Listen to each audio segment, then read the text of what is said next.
essa desigualdade de gênero, ela é reflexo, né? Ela é reflexo da nossa própria sociedade. Hoje, pela manhã, eu estava olhando aqui o público e olhando, falando, olha, vamos ver quantas mulheres nós temos na plateia. E nós somos uma instituição, eu digo uma, porque somos uma única instituição, Defensoria Pública no Brasil, que tem um número de mulheres, uma proporção até superior da magistratura e do Ministério Público. E, ainda assim, aqui dentro, nós tínhamos menos mulheres. Por quê? Porque as mulheres talvez não atuem na execução penal, não sei, talvez não atuem com presos provisórios, não sei. Nós também somos a minoria na cúpula das nossas instituições. Então, para mim, é um grande prazer estar aqui nessa mesa discutindo gênero no sistema penitenciário e também estar ao lado de duas mulheres que eu sei que fazem um excelente trabalho. A Rosângela, que eu conheço já há muitos anos, e você, que eu conheci agora, mas eu sei que esse debate tem que ser trazido à luz. E não só pelo Departamento Penitenciário Nacional, mas pela Defensoria Pública Brasileira. A gente, desde ontem, está discutindo essa nova configuração de defensoria e como a gente combate os nossos inimigos externos. Mas nós também temos que combater o nosso inimigo interno. E o primeiro inimigo interno que nós temos é uma concepção introjetada na gente do patriarcado. Isso está impregnado na gente o tempo todo. No nosso dia a dia, na piada que a gente faz durante uma palestra, numa brincadeira com uma colega, no momento social, todo o tempo isso vem. Quando a Rosângela colocou aqui a questão da importância do shampoo, do creme, né, a primeira reação, inclusive minha, feminista, a primeira reação foi, gente, mas não tem comida. Não é? Gente, mas não tem cobertor. Como que eu vou pensar em shampoo? Não, tem que pensar em shampoo. Porque isso faz parte da identidade daquela mulher. O Estado brasileiro, quando ele impõe uma pena, ele impõe apenas a segregação da liberdade. Ele não impõe outra pena. Teria que ser assim. É isso que está na lei, é isso que está na Constituição Federal. Na prática não é isso. Quando a gente segrega a mulher no Brasil, a gente tira dela o direito de ser mulher. Isso acontece em todos os estados da federação.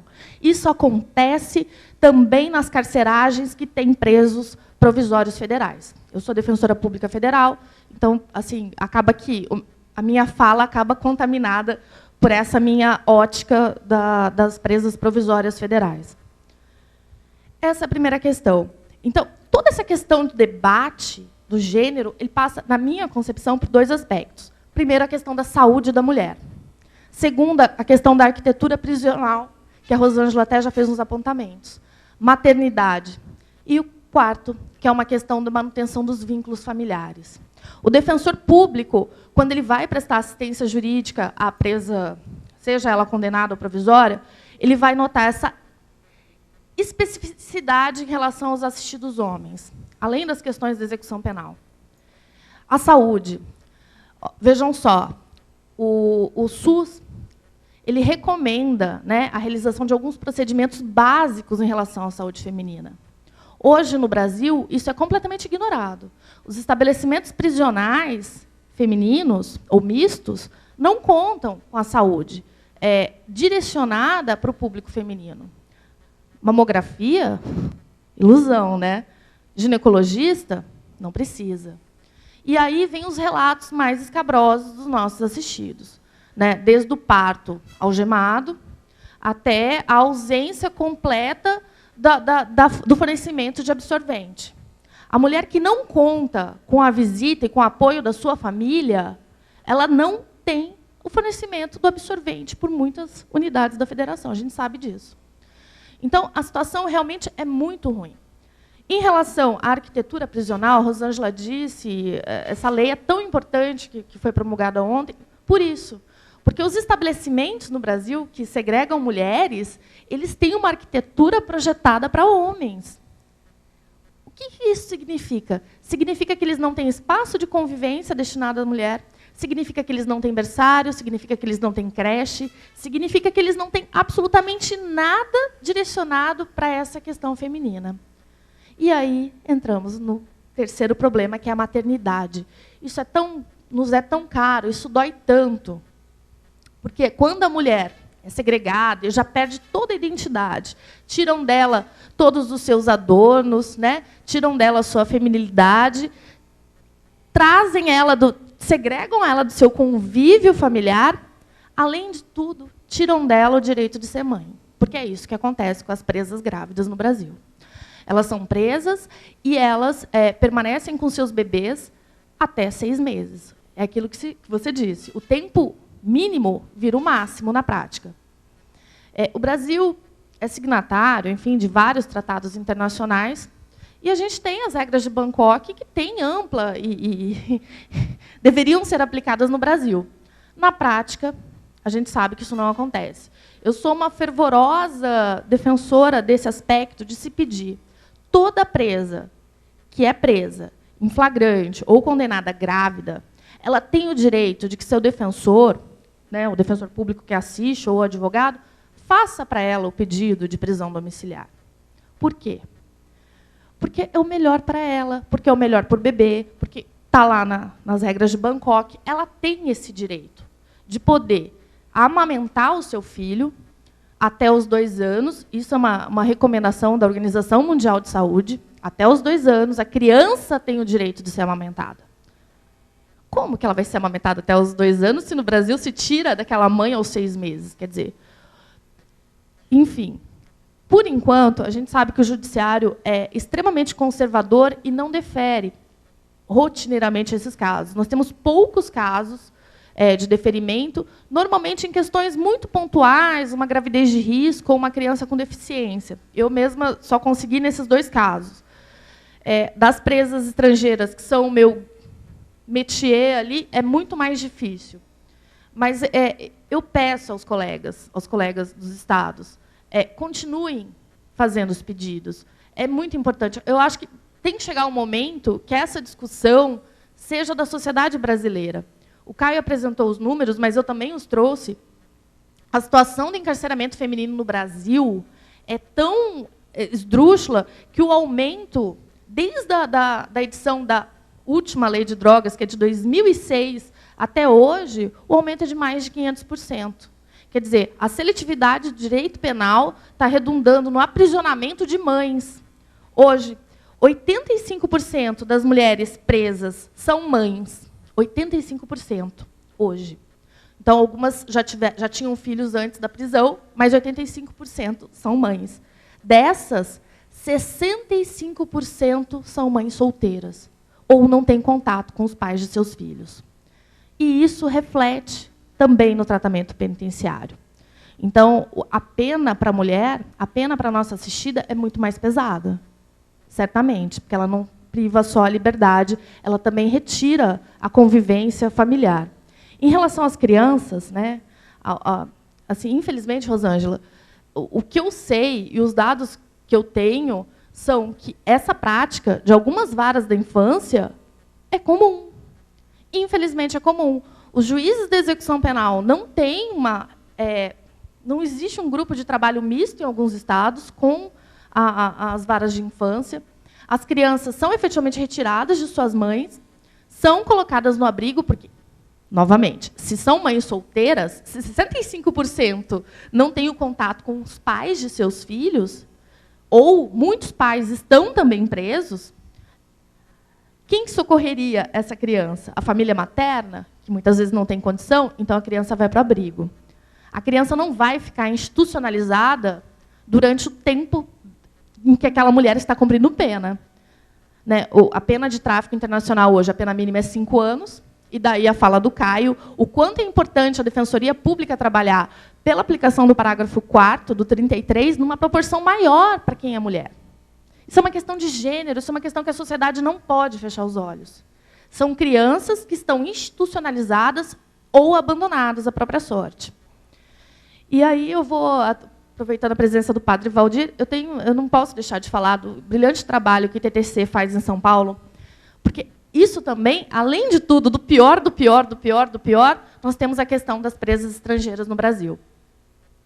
O Estado de São Paulo é o maior segregador de estrangeiros do Brasil, e nós temos muitas presas grávidas. Essas mulheres não tinham qualquer vínculo com o território brasileiro, normalmente elas entram apenas para a prática delituosa, são presas, têm seus filhos, e nós não temos para onde mandar as crianças, né? São crianças que não têm qualquer vínculo ou raiz brasileira, mães que não falam português, famílias, normalmente, de países muito pobres. O que se faz com essas crianças? Antigamente, elas ficavam institucionalizadas, até que a doutora Michael e o TTC começou a fazer um trabalho de acolhida dessas mães. Então, aquelas mães estrangeiras que se consegue, por um milagre, o regime domiciliar, vão para essa casa de acolhida. E o ITTC também faz essa parte social, de tentar mandar as crianças de volta aos seus países. Vejam só o nível de descumprimento do Estado brasileiro em relação às regras de Bangkok. Lá nas regras, fala, olha, a mulher presa estrangeira, que tem o filho, tem o direito que seu filho seja enviado ao seu país de origem. Está lá, Brasil signatário. O Brasil não cumpre. Não cumpre. Então, se não é alguma entidade da sociedade civil organizada fomentar essa devolução, ou algum consulado conseguir, a criança não volta. Então, ela vai perder completamente o vínculo com a sua família de origem, né, com seus avós, e vai ficar no estado que não é dela, que é o Brasil. Se tornando ali num limbo, né, porque ela tem nacionalidade brasileira, nasceu no Brasil, mas não tem identidade brasileira. Então, é muito duro para uma mãe presa disponibilizar um filho para adoção, por esse motivo. Se você ouvir os relatos, realmente são inesquecíveis, Rosângela. Você ouviu o relato de uma mãe que foi aprisionada, normalmente por uma dificuldade social, 90% dos casos, na condição de mula, e ter privado, além da sua liberdade, a disponibilidade sobre seu filho, é efetivamente inesquecível. Então, eu acho que nós, como defensores públicos, temos obrigação de discutir isso, não só nos nossos eventos, mas nas nossas instituições de origem. Eu acho, assim, a DPE do Rio, que tem esse grupo LGBT, que bacana e tal. A DPU tem alguns grupos também, mas assim, fomentar isso no âmbito da carreira para que não se perca. Né? Eu acho que quase todas as defensorias têm núcleos de execução penal, mas eu acho que poucas têm núcleos direcionados à questão do gênero. Então, dentre os esquecidos, vamos nos lembrar daqueles que são duplamente esquecidos, que são as mulheres. A par dessa questão também, eu nem ia tocar no assunto, mas já que a Rosângela falou, também eu acho uma questão muito importante, que é a questão dos transgêneros. Que são vítimas de violência sexual, normalmente nos estabelecimentos onde eles estão segregados. Tem uma dificuldade efetiva no fornecimento de qualquer tratamento, porque se acha no Brasil que fornecimento de hormônio não é obrigatório, o que é um erro, porque se é transgênero, né, tem que ter. Eu tive um problema recente de um preso da Tailândia, no presídio de Itaí, em São Paulo, que se demorou para descobrir até que era transgênero, porque, novamente, né, a rotina do trabalho. Se fez a audiência de instrução, não se anotou em nenhum lugar do processo judicial que era um transgênero. Se fez toda a apelação, não se anotou em nenhum lugar. O tribunal julgou. Eu só peguei o processo já no final, intimada do acordo. Eu atuo no Tribunal Regional Federal da Terceira Região. Quando chegou, foi por uma sorte que o preso escreveu uma carta, em inglês e tal, escreveu uma carta contando que ele estava perdendo a sua identidade. Ele tinha silicone no seio e tal, mas ele estava voltando a ser homem. Falei, gente, o que ele está fazendo em Itaí, que é um presídio masculino? Então, assim, é uma situação... Eu fiz o pedido de prisão domiciliar, que, obviamente, foi indeferido. Impetrei um HC no STJ, que provavelmente vai ser denegado. Mas, a par disso, uma colega que é do grupo de trabalho de presos de São Paulo, a DPU de São Paulo, foi até Itaí, que é um presídio distante da capital, 400 quilômetros, conversou com ele. Com ela, na verdade, né? Porque ela se identificava como uma mulher, efetivamente. Mas a situação era tão cruel dela que ela preferiu ficar em Itaí do que ir para o presídio feminino. porque em Itaí ela se sentia um pouco mais segura, ela estava segregada num isolamento, e como ela só falava inglês, ela achou que no presídio feminino na capital não teria os livros em inglês, não teria o tratamento ali. Aquela discussão de que esse pouco que se consegue se legitima um sistema nefasto, realmente, eu tenho essa dificuldade. Mas é nesse pouco que a gente consegue fazer diferença para os nossos assistidos. Então, assim, acho que a minha tentativa aqui foi essa, de mostrar para os senhores e para as senhoras a importância desse olhar, dessa discussão de gênero dentro da nossa própria atuação, nosso olhar crítico para nós, como defensores. E vamos tentar, vamos fazer a diferença. É isso. Obrigada.